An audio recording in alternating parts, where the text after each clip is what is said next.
Your child is almost 4 and barely says more than a few words. You tell people, I'm just praying about it. But if we're being real, you're not just praying, you're scared. Let's talk more about this. You're scared to make the call for an evaluation because you don't want to hear that something's wrong with your child. I get it. But you're also scared to tell your family because you know they're going to say, stop speaking that over your child.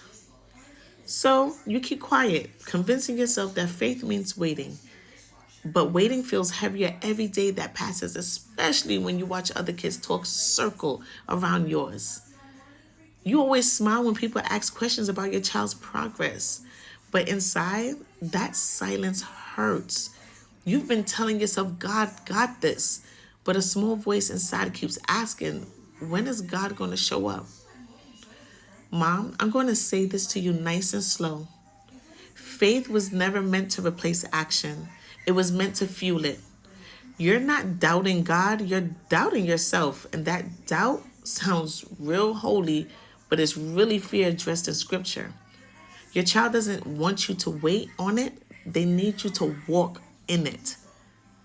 So, I worked with a mom whose response always was, I'm praying on it.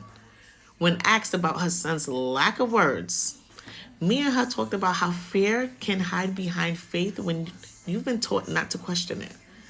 Together, we built a plan that honored her faith and her responsibility as a mom.